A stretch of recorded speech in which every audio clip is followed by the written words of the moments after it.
Beth oedd pobl yn gwneud ym Brycheiniog am ei syfed adeg yn y dolyg, cyn bod yna dyledu, cyn bod cyfle nhw orwedd ar y soffa ar ôl y cynno yn y dolyg. Wel, o'n nhw'n gwneud dipyn o bethau, yn y fer, oedd yna dipyn o draddodiadau. Enghraifft, oedd yna gryn dipyn o chwarae pêl-drod. Nawr, nid pêl-drod fel byddech chi'n meddwl am fel association football o bosib. Na, ond yr hen gêm Gymreig cyntefig, a ni'n gwybod bod gêm pêl-drod yn aml ar ddydd Nadolig yn ardal Llanwrtyd, a bod gêm pêl-drod yn ardal rhoi ar ddydd Nadolig tan y gymarol ddiweddar, tan falle flwyddyn 1910. Felly, oedd pobl yn gwneud pethau fel chwarae pêl-drod. Ond nhw wrth gwrs yn mynd i'r eglwys, a ni wedi sôn am wasanaethau plygain mewn fideo arall. A bydden nhw'n cael chwaraeon yn ystod gynlais fan hyn, pan oedd yn y cu o fy nhad i'n ifanc, ond nhw'n cael chwaraeon ar wylod yr ewl, a fi'n credu oedd cryn dipyn o bobl yn gwneud yr un fath o beth. Pethau sy'n perthyn i'r goleini o reini, pethau oeddech chi'n gallu gwneud yn ystod y dydd, y campau a'r chwaraeon a'r pêl-drod yma. Ond gyda'r nos, roedd yna greadur arall yn dod i gerdded strydoedd a llwybrau Brycheiniog, sef y Fari Lwyd.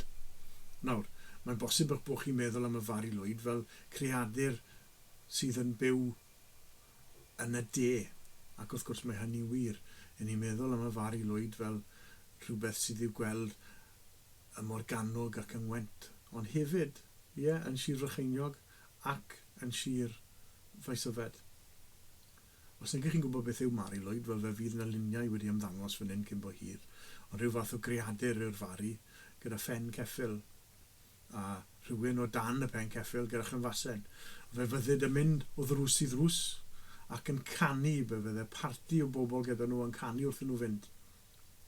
A'r traddodiad wrth gyrraedd drws rhywun byddai pwnco. Bydde parti'r Fari yn canu caneuon wrth nhw gyrraedd, a bydde'r bobl tu fewn i'r tŷ neu'r dafarn yn ateb yn ôl. Nôl ymlaen gyda ffynillion. A hyn oll yn Gymraeg wrth gwrs. Yn y diwedd, oedd yna rhyw ddisgwyl falle bydde parti'r Fari yn ennill ac yn cael mewn. A fyna wedyn bydde nhw'n cael rhywbeth i fita, rhywbeth i yfed, falle arian nes ymlaen wrth i'r traddodiad fynd ymlaen. Felly oedd pobl yn mynd o ddrws i ddrws gyda ffen ceffyl a'r bolyn, a rhywun oedd i tannu gyda chynfasen, gyda siiten dros di, sydd bach yn rhyfedd yn fe. A roedden nhw'n addurno'r Fari, addurno'r pen ceffyl yma. Nawr, un peth falle nad ydych chi'n gwybod, os ydych chi'n gwybod rhywbeth am y Fari, yw taw yn Defynnog, ym Brycheiniog, mae'r cyfeiriad cynta sydd gyda ni at y Fari Lwyd yn y flwyddyn 1798. A meddai hanes plwy Crai. Byddent yn cario dyn wedi ei wisgo mewn modd trwsiadus a digrifol, wedi ei wisgo mewn dillad taclus, a'i addurno a phob math o ribanau ymryliw, a ffen hen geffyl am ei ben, yn cael ei gario ar hyd yr hewlydd gan 3 neu 4 o ddynion cryfian a phenwan, a galw wrth bob drws trwy y pentre am elusen ac ewyllus da pawb.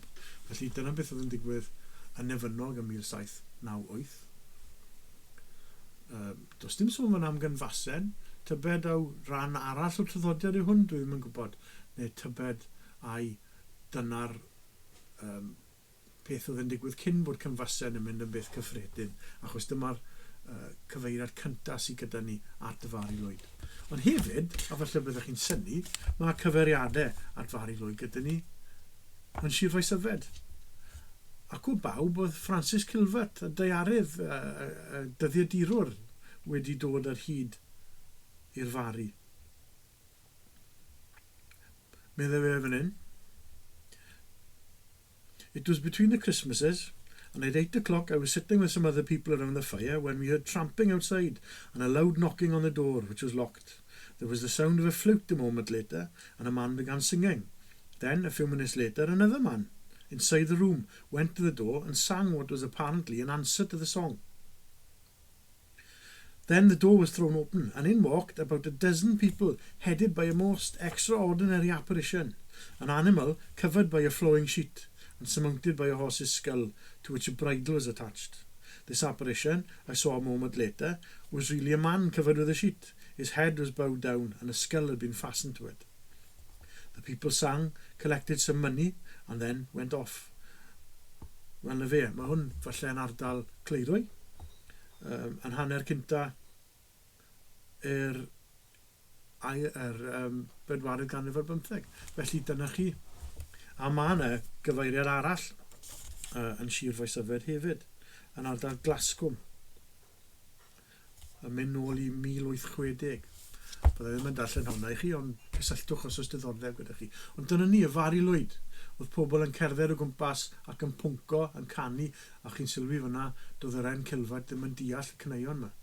Felly, o'n nhw dal i ganu yn y Gymraeg. Wel, beth sydd gyda fi nawr i chi, yw un o ganeuon parti'r Fari Lwyd, a dyma'r gan ffarwelio yn aml iawn. Fe gafodd ei chofnodi gan Mari Williams yn ei Ancient National Airs of Gwent y Morgannwg. A mynd ôl dros, tynnu am 2 ganrif nawr. A mae yna gofnodion eraill yng Nghwmaman, er enghraifft, sydd ddim yn bell o gwbl o le dwi nawr yn ystod gynlais yn ne orllewin Sir Brycheiniog. Felly, wrth i barti'r Fari gael mewn i'r tŷ, a gwneud i campau a mwynhau, wedyn bydden nhw yn ffarwelio gyda'r gan yma. Felly byddai'n rhoi'r geiriau lan, a mae cyfle i chi nawr i fwynhau gobeithio, ac i ganu, ac i ddysgu a Washael. Ac wrth gwrs mae yna ganeuon eraill sydd yn mynd cyn y gan yma. A gobeithio, flwyddyn nesaf, bydd y Fari yn cerdded strydoedd a hewlydd a llwybrau Brycheiniog a Chymru. Unwaith eto. Y Washael.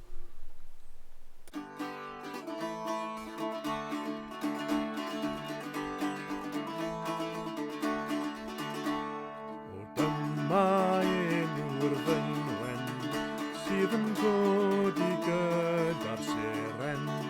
O dyma enw'r ddynwen sydd yn codi gyda'r seren. A hon yw'r Washael fawr ei chlod, sy'n caru bod yn llawen. Hon yw'r Washael fawr ei chlod, sy'n caru bod yn llawen.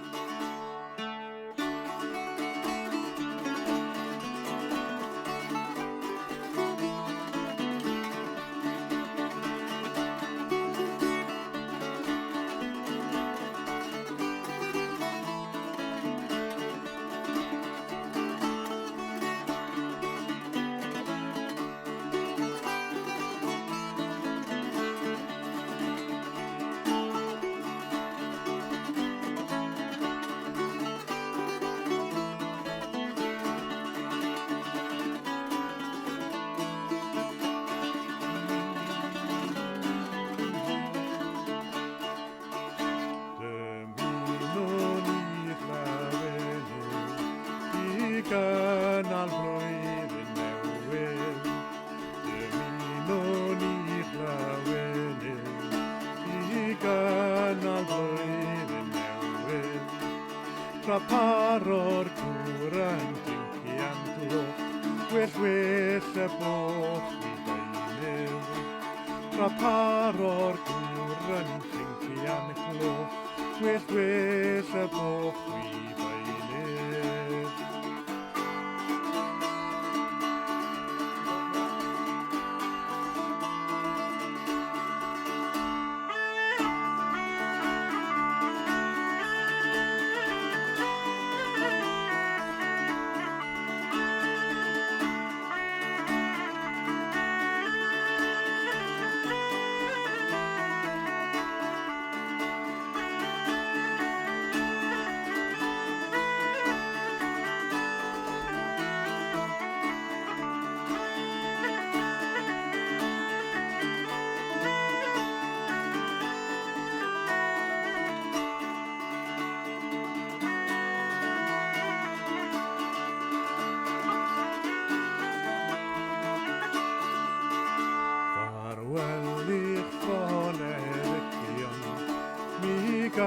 gaws am groes o'r icon, ffarwel i'ch foneddigion.